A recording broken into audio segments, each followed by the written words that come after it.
BRS గుర్తుతోనే గెలిచిన. ఏమన్నాడు? BRS గుర్తుతోనే గెలిచిన. స్పీకర్కు అదే చెప్పిన. ఏ నిర్ణయం తీసుకున్నా సరే నియోజకవర్గం కోసమే సీఎం కలిసా. స్వార్థం కోసం అయితే చెప్పుతో కొట్టండి. ముసలోను అయినావు, సావుకు కాలు దాపినావు, కాటికి కాలు దాపే టైంలో ఈ పనికి మాల మాటలేమే. స్వార్థం కోసం అయితే చెప్పుతో కొట్టండి. మరి ఏం దిగనిక పోయినావు? ఏమైనా పొడిచినావా? ఇప్పటి వరకు నీ ముఖమన్నా నాకు అనిపించిందా?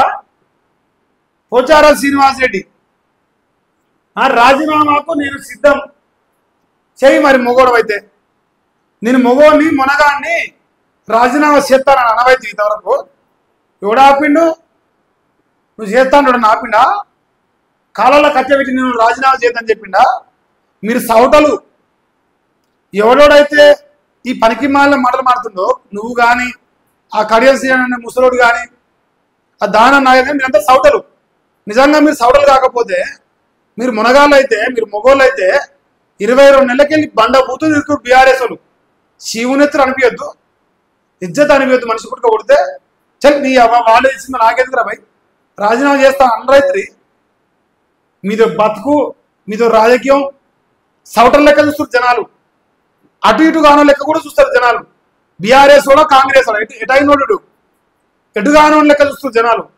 దమ్ముంటే ధైర్యంగా చెప్పాలి, అవును రా భయ్ నేను బీఆర్ఎస్ నుంచి కాంగ్రెస్ జాయిన్ అయినా, డెవలప్మెంట్ కోసం జాయిన్ అవ్వు. ఏం బొచ్చు మీకిరు డెవలప్మెంట్? మరి ఇప్పుడు 22 నెలలకెళ్ళి ఏం మీకిరు? కాంగ్రెస్ పార్టీ గెలిచిన కూడా మీరు బొచ్చు కూడా మిగిలే. మీరు అనకంటే ఎక్కువ మీకిరా? పీక్ పందిరేసినారు, ఏడదేశారు చూపిరు అయితే.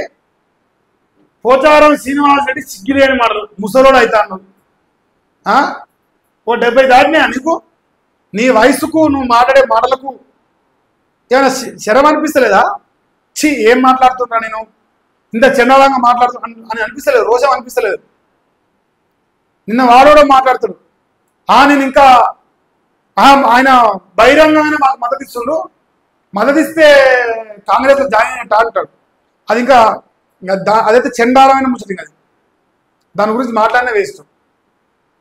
మీరు ఒక్కడన్నా మొగోడు లెక్క గా ఆడబిడ్డ కలవకుండా కవిత ఇట్లా ఇచ్చిన వారేసింది ఎమ్మెల్సీని.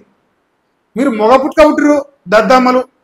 ఆ లత్కోరు గారు మల్లిగాడు రాజీనామా చేయడం, మీరు రాజీనామా చేయరు. సౌటలు మీరు మొగోళ్ళు అయితే దాని లెక్క వేరుంటుండే. బీఆర్ఎస్ తెలిసిన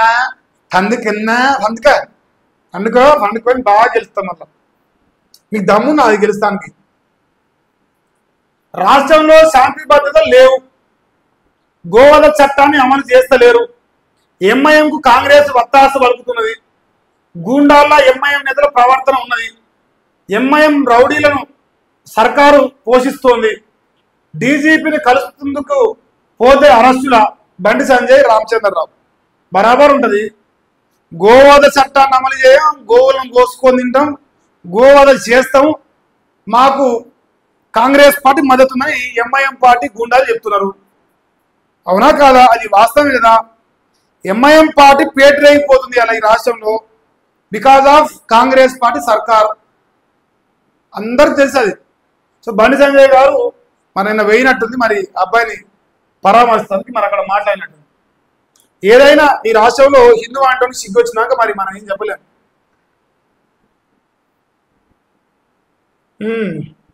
ఐఏఎస్ రిజ్వీ విఆర్ఎస్ ఆమోదించిన సిఎస్ రామకృష్ణారావు ఈ నెల 31 వరకు విధులు నిర్వహించడం. ఆ రిజ్వీ 31 ఇంకా 7 రోజులు.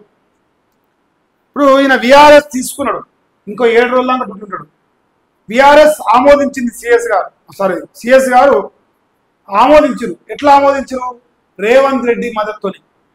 రేవంత్ రెడ్డి గైడ్ లైన్స్ లో ఈయన విఆర్ఎస్ కు ఆమోదం లభించింది. జూపాలి కృష్ణారావుని బొచ్చు కూడా దేకలేదు.